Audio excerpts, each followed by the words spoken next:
Welcome to QA Focus. Variation of G with altitude. Acceleration due to gravity ആണ് G.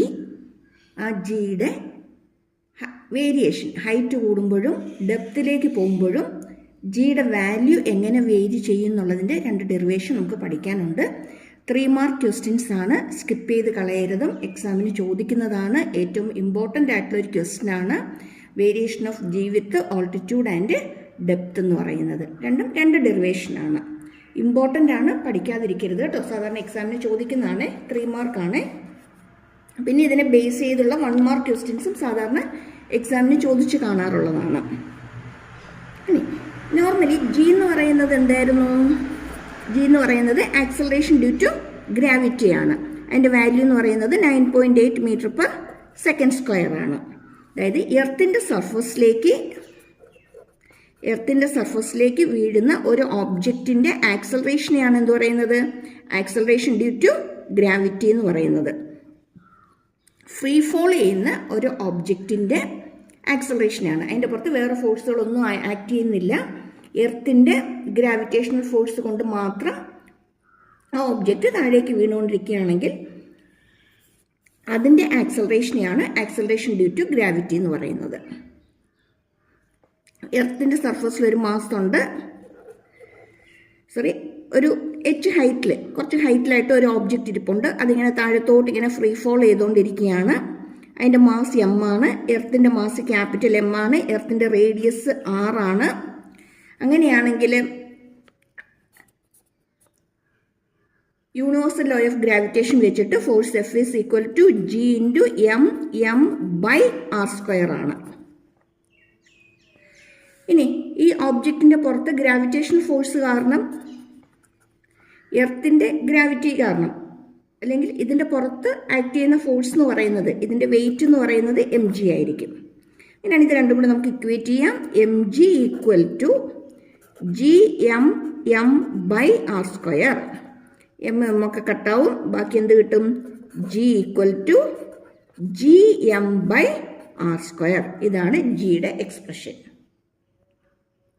Already കഴിഞ്ഞ വീഡിയോയ്ക്കകത്ത് ഇതൊക്കെ detail ആയിട്ട് പറഞ്ഞിട്ടുണ്ട് കേട്ടോ. അപ്പം ഇവിടെ നമുക്ക് ഈ ഒരു എക്സ്പ്രഷൻ്റെ ആവശ്യമുണ്ട്. അതിന് വേണ്ടിയിട്ട് മാത്രമാണ് ഒന്നും കൂടി ഇവിടെ റിപ്പീറ്റ് ചെയ്ത് പറയുന്നത്.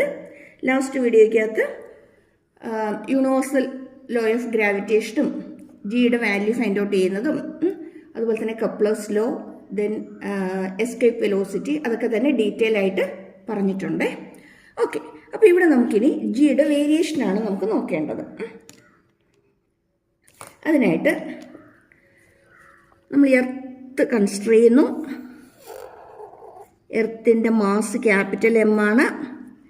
എർത്തിൻ്റെ റേഡിയസ് എന്ന് പറയുന്നത് ആറാണ്. ഇവിടെ നിന്നൊരു എച്ച്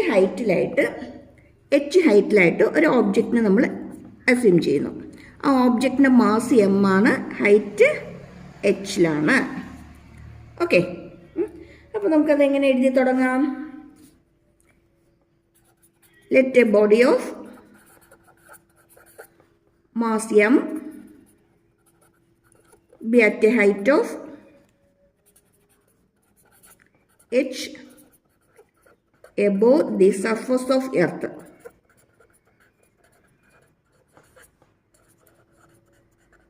Okay. ഇനി ഇവിടെ നോട്ട് ചെയ്യേണ്ട കാര്യം, എർത്തിൻ്റെ സർഫസിൽ ആക്ട് ചെയ്യുന്ന ആക്സലറേഷൻ ജി ആണ്. എച്ച് ഹൈറ്റിൽ ആക്ട് ചെയ്യുന്ന ആക്സലറേഷനെ ഞാൻ ജി ഡാഷ് എന്ന് കൊടുത്തു. അതാണ് ഇവിടെ ഫൈൻഡ് ഔട്ട് ചെയ്യേണ്ടത്. ജി എന്ന് പറയുന്നത് അല്ലേ, നമ്മളിപ്പോൾ ഇവിടെ നോക്കിയായിരുന്നു, G M by R square ആണ്. ജി എന്ന് പറയുന്നത് G M by R square ആണ്. ഇനി ജി ഡാഷ് എന്ന് പറയുന്നത് ജി എം ബൈ ആർ അല്ല, ടോട്ടൽ ഹൈറ്റ് എന്ന് പറയുന്നത് ആർ പ്ലസ് എച്ച് ആണ് അല്ലേ. M body R plus H ഹൈറ്റിലാണ് ഇരിക്കുന്നത് അല്ലേ. അങ്ങനെയാണെങ്കിൽ ഇവിടെ വരുന്നത് R plus H the whole square ആണ്. ഇവിടെ തന്നെ നമുക്കൊരു കാര്യം നമുക്ക് ഉറപ്പിക്കാൻ പറ്റും. നോക്കി, ഇവിടെ ഡിനോമിനേറ്റർ കൂടിയിരിക്കുകയല്ലേ. ഡിനോമിനേറ്റർ കൂടുകയാണെങ്കിൽ ജി ഡാഷിൻ്റെ വാല്യൂ കുറയുമല്ലോ. അപ്പോൾ ജി ഡാഷിൻ്റെ വാല്യൂ എന്തായിരിക്കും? കുറവായിരിക്കും, ജിയെക്കാട്ടിലും കുറവായിരിക്കും. 10/2 ആണോ വലുത് 10/5 ആണോ വലുത്? 10/2 ആണ് അല്ലേ? അപ്പോൾ ഡിനോമിനേറ്റർ കുറഞ്ഞെങ്കിൽ മാത്രമേ ഇതിൻ്റെ വാല്യൂ കൂടത്തുള്ളൂ. സെയിം ഇവിടെ ജി ഡാഷ് കുറവായിരിക്കും, ബിക്കോസ് ഡിനോമിനേറ്ററിൽ r+h ഉണ്ട്. ഓക്കെ ആണോ? ഇനി നമ്മളിവിടെ ജി ഡാഷ് ബൈ ജി എന്താണെന്നുള്ളതൊന്ന് ഫൈൻഡ് ഔട്ട് ചെയ്യാണ്. G dash by G that equal to G dash എന്ന് പറയുന്നത് gm/r+h² ആണ്. ജി കൊണ്ട് ഡിവൈഡ് ചെയ്യുന്നതിന് ഇതിൻ്റെ റെസിപ്രോക്കൽ കൊണ്ട് മൾട്ടിപ്ലൈ ചെയ്താലും മതിയല്ലോ അല്ലേ? r²/gm. റെസിപ്രോക്കൽ കൊണ്ട് മൾട്ടിപ്ലൈ ചെയ്യുക, gm ക്യാൻസൽ ആവും. ബാക്കി നമുക്ക് r²/r+h² എന്നാണ് കിട്ടുന്നത്. r²/r+h² എന്നാണ് കിട്ടുന്നത്. ഇവിടെ r² ഞാൻ അതുപോലെ അങ്ങ് എഴുതി. ഡിനോമിനേറ്ററിൽ നിന്ന് ഒരു r² ഞാൻ അങ്ങ് പുറത്തേക്ക് എടുത്തു. ഇവിടെ r പോയി കഴിഞ്ഞാൽ ബാക്കി 1 ഉള്ളൂ. എച്ചിനകത്ത് r ഇല്ലായിരുന്നു, അതുകൊണ്ട് ഞാൻ h/r എന്ന് കൊടുത്തു. പുറത്തൊരു ഹോൾ² ഉണ്ട്. ഇവിടെ തന്നെ ഈ r²ഉം ക്യാൻസലായി പോവും. ബാക്കി വരുന്നത് 1/1+h/r² ആണ്. ഈ 1/ എന്ത് ക്വാണ്ടിറ്റി വന്നാലും നമുക്കതിന് ന്യൂമറേറ്ററിലേക്ക് കയറ്റി എഴുതാം. പവർ നെഗറ്റീവ് ആക്കിയാൽ മാത്രം മതി അല്ലേ? അങ്ങനെയാണെങ്കിൽ ഇവിടെ G dash by G is equal to 1/ എന്നുള്ളതിന് ഞാൻ ന്യൂമറേറ്ററിലേക്ക് കയറ്റി എഴുതുവാണ്. അവിടെ വരുന്നത് 1+h/r ഹോൾ റേസ് ടു, ഇവിടെ സ്ക്വയർ ആയിരുന്നു, അത് ന്യൂമറേറ്ററിലേക്ക് വരുമ്പോഴത്തേക്ക് -2 ആയിട്ട് മാറും. ശരിയാണോ? ന്യൂമറേറ്ററിലേക്ക് വരുമ്പോഴത്തേക്ക് അത് -2 ആയിട്ട് മാറും. ഇനി ഇവിടെ ചെയ്യേണ്ടത് 1 ഈ -2 അകത്തേക്ക് കൊടുക്കുക, 2h/r. അല്ലെങ്കിൽ G dash is equal to, ഈ ജി ഇപ്പുറത്തേക്ക് വരുമ്പം ജി ഇൻറ്റു 1 - 2h/r. ഇതാണ് ജി ഡാഷിൻ്റെ എക്സ്പ്രഷൻ. എവിടെ? ഓൾട്ടിറ്റ്യൂഡിൽ. ശരിക്കും ഇവിടെ -2 കൊടുത്ത് എഴുതുക എന്നൊക്കെ പറയുമ്പം ഇവിടെ നമ്മൾ ബൈനോമിയൽ എക്സ്പാൻഷൻ വെച്ചിട്ടാണ് ഇത് നമ്മൾ സോൾവ് ചെയ്യുന്നത്. അപ്പോൾ ആ ബൈനോമിയൽ എക്സ്പാൻഷനും അതിൻ്റെ സ്റ്റെപ്സും അത് ഡീറ്റെയിൽ ആയിട്ട് പോകേണ്ട കാര്യമില്ല. ഏറ്റവും സിമ്പിളായിട്ട് ഇതിൻ്റെ റിസൾട്ടിലേക്ക് എത്തുന്നത് പഠിച്ചാൽ മാത്രം മതി. ഇപ്പം മാത്സ് പഠിക്കാത്തവരുണ്ടാകും, അപ്പോൾ അവർക്ക് ബൈനോമിയൽ എക്സ്പാൻഷൻ വെച്ച് ഇത് ഫുള്ള് ചെയ്ത് വരിക എന്ന് പറയുമ്പോൾ അത് ബുദ്ധിമുട്ടായിരിക്കും. അപ്പം എളുപ്പം എന്ന് പറയുന്നത് ഏറ്റവും സിമ്പിളായിട്ട് ഈ സ്റ്റെപ്സ് പഠിച്ചാൽ മതി. ഇനി ആ ബൈനോമിയൽ എക്സ്പാൻഷൻ വെച്ച് ഫുള്ള് ചെയ്ത് കാണിക്കണമെന്നൊന്നുമില്ല, ജസ്റ്റ് റിസൾട്ടിലേക്ക് നമ്മൾ എത്തിയാൽ മാത്രം മതി. അതുപോലെ ഇവിടുന്ന് r² പുറത്തേക്ക് എടുക്കുന്നതും ഡീറ്റെയിൽ സ്റ്റെപ്പിലോട്ട് പോകേണ്ട കാര്യമില്ല. ജസ്റ്റ് സ്റ്റെപ്പ് എഴുതി സോൾവ് ചെയ്ത് പെട്ടെന്ന് പോന്നാൽ മതി. ക്ലിയർ ആയോ? ഇനി ഇവിടെ ഒരു കാര്യം നോട്ട് ചെയ്യണം. ജി ഡാഷ് എന്ന് പറയുന്നത് ജി ഇതിനകത്തോട്ട് കൊടുക്കുകയാണെങ്കിൽ ഇത് ജി ആണല്ലേ. അപ്പോൾ ജി മൈനസ് പിന്നെ സംതിങ് ആണ്. അപ്പം എന്തായാലും ജിയെക്കാട്ടിലും കുറവാണല്ലോ. ജി ഡാഷ് ഇതകത്തോട്ട് വരുമ്പം ജി -2hg/r എന്ന് വരും. ജി മൈനസ് സംതിങ് ആണ് എന്ന് വെച്ചാൽ ജി ഡാഷ് എന്ന് പറയുന്നത് ജിയെക്കാട്ടിലും കുറവായിരിക്കും. അല്ലെങ്കിൽ നമ്മളിതാ ഇവിടെ തന്നെ നമ്മൾ എഴുതിയിട്ടുണ്ടല്ലോ, r+h² ഡിനോമിനേറ്റർ വരുന്നുണ്ട്. അപ്പം ഡിനോമിനേറ്റർ കൂടുന്നതുകൊണ്ട് ജി ഡാഷ് എപ്പോഴും കുറവായിരിക്കും. അപ്പോൾ ഇവിടെ ആ പോയിന്റും കൂടി ഒന്ന് നോട്ട് ചെയ്തേക്കണം. G dash is less than G എവിടെയാണ്? At altitudes. ഓൾട്ടിറ്റ്യൂഡിൽ എത്തുമ്പോഴത്തേക്കും ജി ഡാഷിന് വാല്യൂ എന്ത് ചെയ്യും? കുറഞ്ഞ് വരും. ക്ലിയർ ആയോ? ഇത് ഇത്രയും പഠിച്ച് എഴുതി കഴിഞ്ഞാൽ 3 മാർക്ക് പോക്കറ്റിലിരിക്കും. വെറുതെ കളഞ്ഞേക്കരുതും, പഠിച്ചോണം കേട്ടോ. എളുപ്പം ചെയ്യാവുന്നതേ ഉള്ളൂ. ഒത്തിരി ബുദ്ധിമുട്ടുള്ള കാര്യങ്ങളൊന്നുമല്ല, പെട്ടെന്ന് നമുക്ക് ചെയ്തു തീർക്കാവുന്നതാണ്. അങ്ങനെയാണെങ്കിൽ ഡെപ്തിൽ ജിയുടെ വാല്യൂ എന്തായിരിക്കും? നമ്മളിപ്പോൾ ഇവിടെ ചെയ്ത് തീർത്തത് ഓൾട്ടിറ്റ്യൂഡിലെ കാര്യമാണ്. അങ്ങനെയാണെങ്കിൽ ഡെപ്തിലേക്ക് പോകുമ്പോഴത്തേക്കും ജിയുടെ വാല്യൂ എന്തായിരിക്കും നമുക്കൊന്ന് നോക്കാം. ഡെപ്തിൽ ജിയുടെ വാല്യൂ എന്തായിരിക്കും? എഗെയിൻ എർത്തിനെ കൺസിഡർ ചെയ്യുന്നു. എർത്തിൻ്റെ മാസൊക്കെ നമ്മൾ പറഞ്ഞതുപോലെ തന്നെ m ആണ്, റേഡിയസ് r ആണ്. എർത്തിൻ്റെ സർഫസിനകത്ത് ഒരു d ഡിസ്റ്റൻസിൽ ഒരു m മാസ് ഇരിപ്പുണ്ട്. ഈ ഡിസ്റ്റൻസ് എന്ന് പറയുന്നത് d ആണ്. അങ്ങനെയാണെങ്കിൽ എർത്തിൻ്റെ സെൻട്രിൽ നിന്ന് ഈ m വരെയുള്ള ഡിസ്റ്റൻസ് എന്തായിരിക്കും? r മൈനസ് d ആണ് അല്ലേ? ഇതെന്ന് പറയുന്നത് എർത്തിൻ്റെ താഴത്തേക്ക് d ഡെപ്തിലാണ് ഇരിക്കുന്നത്, എന്ന് വെച്ചാൽ r മൈനസ് ഡിയിലാണ് ഇതിരിക്കുന്നത്. ഇനി നേരത്തെ പറഞ്ഞതുപോലെ തന്നെ എർത്ത് സർഫസിൽ ആക്സലറേഷൻ ഡ്യൂ ടു ഗ്രാവിറ്റി എന്ന് പറയുന്നത് g എന്നെടുത്തു. ഈ ഡെപ്തിൽ വരുന്ന ആക്സലറേഷൻ ഡ്യൂ ടു ഗ്രാവിറ്റിയെ g' എന്നെടുത്തു. അപ്പോൾ നമുക്ക് എന്തെഴുതാം? Consider body of mass m at a depth d from the surface of earth. Body of mass m at depth d from surface of earth.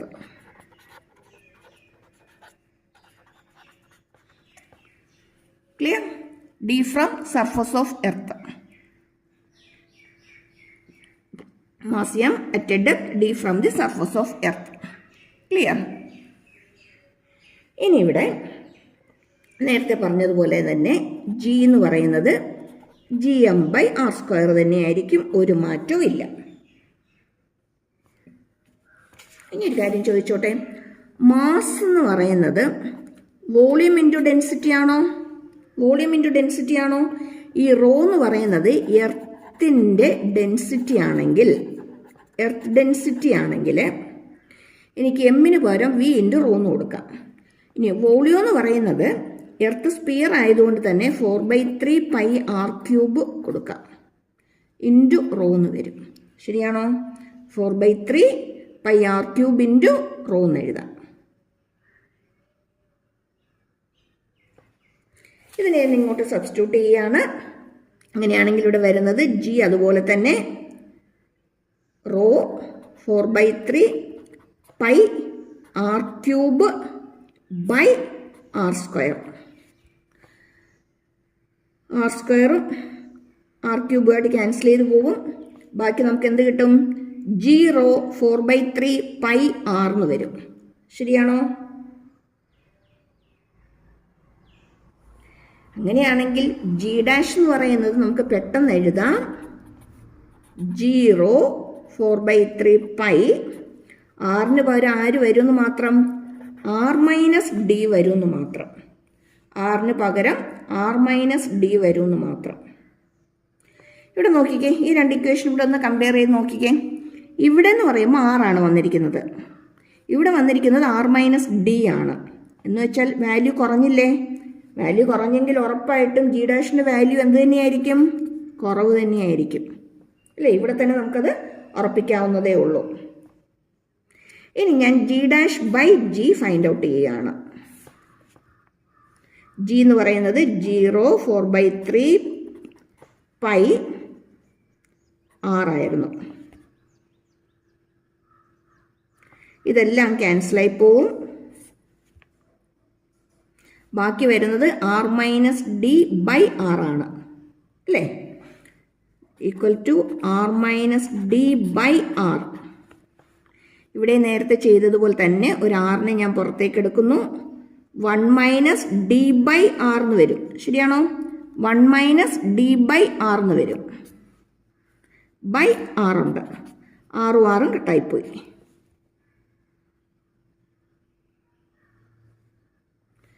അങ്ങനെയാണെങ്കിൽ എനിക്കിവിടെ g' എന്ന് പറയുന്നത് എന്തെന്ന് എഴുതാം? ഈ g നേരെ ഇപ്പുറത്തേക്ക് വരും. അതിൻ്റെ കൂടെ ഇവിടെ ആരുണ്ട്? g നേരെ ഇപ്പുറത്തേക്ക് വന്നു. കൂടെ ആരാ ഇവിടെ ഉള്ളത്? 1 minus D by r. 1 minus D by r. ഇവിടെയും ഇതിനകത്തോട്ട് കൊടുക്കുമ്പം g മൈനസ് സംതിങ് ആണ് വരുന്നത്. ഉറപ്പായിട്ടും g' വാല്യൂ കുറവായിരിക്കും. അല്ലെങ്കിൽ തന്നെ നമ്മൾ പറഞ്ഞു അല്ലേ, r മൈനസ് ഡി. r അല്ല, ഇവിടെ r ആണ്, ഇവിടെ r മൈനസ് ഡി ആണ്. r വാല്യൂ പിന്നെയും കുറയുവാണ്, എന്ന് വെച്ചാൽ g' കുറവായിരിക്കും. അപ്പോൾ നമുക്ക് എന്ത് തന്നെ എഴുതാം? G dash less than G at depth. ഡെപ്തിലേക്ക് പോകുന്തോറും ജി ഡാഷിൻ്റെ വാല്യൂ എന്ത് ചെയ്യും? കുറഞ്ഞു കുറഞ്ഞു തന്നെ വരും. ഇനി ഇതിൻ്റെ അകത്ത് നിന്ന് ചോദിക്കുന്ന ഒരു പ്രധാനപ്പെട്ടൊരു ക്വസ്റ്റ്യനാണ്, എർത്തിൻ്റെ സെൻറ്ററിൽ ജി ഡാഷിൻ്റെ വാല്യൂ എന്താണ്? എർത്തിൻ്റെ സെൻറ്ററിൽ ജി ഡാഷിൻ്റെ വാല്യൂ എന്താണ്? എർത്തിൻ്റെ സെൻറ്റർ എന്ന് പറയുമ്പോഴത്തേക്കും ഈ ഡി എന്ന് പറയുന്നത് ആരാണ്? ഡി എന്ന് പറയുന്നത് ആറാണ്. ശരിയാണോ? എർത്തിൻ്റെ സെൻറ്ററിലേക്ക് വരുമ്പോഴത്തേക്കും ഈ ഡി എന്ന് പറയുന്നത്, ഡെപ്ത് എന്ന് പറയുന്നത് എന്തായിട്ട് മാറും? ആറായിട്ട് തന്നെ മാറും അല്ലേ? അപ്പോൾ ഡി എന്ന് പറയുന്നത് ആറായിട്ട് മാറും. അങ്ങനെയാണെങ്കിൽ G dash is equal to G into 1 minus R by R എന്ന് വരും. R by R, R by R എന്ത് തന്നെയാണ്? 1 തന്നെയാണ് അല്ലേ? That equal to 0. That equal to 0. അപ്പം ജി ഡാഷിൻ്റെ വാല്യൂ എർത്തിൻ്റെ സെൻറ്ററിൽ 0 ആയിരിക്കും. എർത്തിൻ്റെ സെൻറ്ററിൽ ജി ഡാഷ് 0 ആണെങ്കിൽ, അല്ലെങ്കിൽ ആക്സലറേഷൻ ഡ്യൂ ടു ഗ്രാവിറ്റി 0 ആണെങ്കിൽ ഡബ്ല്യു എന്ന് പറയുന്നത് എന്തോ ഓബ്ജക്റ്റിൻ്റെ വെയിറ്റ് ആണ് അല്ലേ? എം ജി ഡാഷ് അല്ലേ? അത് എന്തായിട്ട് മാറും? 0 ആയിട്ട് മാറും. അല്ലെങ്കിൽ എർത്തിൻ്റെ സെൻറ്ററിൽ ഒരു ഒബ്ജക്റ്റിൻ്റെ വെയിറ്റ് എന്ന് പറയുന്നത് 0 ആണ്. ചിലപ്പോൾ ഇത് പ്രൂവ് ചെയ്യാനായിട്ട് ചോദിക്കാറുണ്ട്. എർത്തിൻ്റെ സെൻറ്ററിൽ ഒരു ഒബ്ജക്റ്റിൻ്റെ വെയിറ്റ് 0 ആയിരിക്കും പ്രൂവ് ചെയ്യാനായിട്ട്, അല്ലെങ്കിൽ എത്രയാണ് പ്രൂവ് ചെയ്യാനായിട്ട് ചോദിക്കാറുണ്ട്. ഇപ്പോൾ പ്രൂവ് ചെയ്യാനായിട്ട് ചോദിച്ചു കഴിഞ്ഞാൽ നമുക്ക് സിമ്പിളാണ്, ഒന്നും ചെയ്യാനില്ല. At a depth G dash is equal to G into 1 minus D by R ആണെന്ന് എഴുതുക. At centre D equal to R ആണെന്ന് എഴുതുക. അങ്ങനെയാണെങ്കിൽ ജി ഡാഷ് ഈക്വൽ ടു 0 എന്ന് കിട്ടും. ജി ഡാഷ് 0 ആണെങ്കിൽ weight W equal to M into G dash ആണ്. ആ ജി ഡാഷ് 0 ആകുന്നത് കൊണ്ട് തന്നെ ഡബ്ല്യു എന്തായിട്ട് മാറും? M into 0 that equal to 0. അല്ലെങ്കിൽ weight of the body at the centre of the earth is 0. Clear ആയോ ഇത്രയും കാര്യങ്ങൾ? 3 മാർക്ക് ക്വസ്റ്റ്യൻ ആണ്. രണ്ടും പഠിച്ചോണം, ഇമ്പോർട്ടൻ്റ് ആണ്, പഠിക്കാതിരിക്കരുതും. ഈ ചാപ്റ്ററിനകത്ത് ഒരു ഇമ്പോർട്ടൻ്റ് ആയിട്ടുള്ള ഡെറിവേഷനാണ് ഇത് രണ്ടും. Okay, all the best. നന്നായിട്ട് പഠിച്ചോ. ഷെയർ ചെയ്തേക്കണേ. ലൈക്കും സപ്പോർട്ടും ചെയ്യാനായിട്ട് മറന്നു പോരുന്നു. ഒന്ന് സബ്സ്ക്രൈബ് ചെയ്തേക്കണം. ഇനി ഇതുപോലെ ഏറ്റവും പെട്ടെന്ന് പഠിക്കാവുന്ന രീതിയിൽ ഏറ്റവും ഷോർട്ടാക്കി തന്നെ കണ്ടൻറ്റുകൾ, ഈ എക്സാം ബേസിസിലുള്ള കണ്ടൻറ്റുകൾ തന്നെ ചാനലിൽ അപ്ലോഡ് ചെയ്യുന്നതായിരിക്കും. അപ്പോൾ സബ്സ്ക്രൈബ് ചെയ്യാൻ മറന്നു പോയേക്കരുത് കേട്ടോ. Okay, thank you.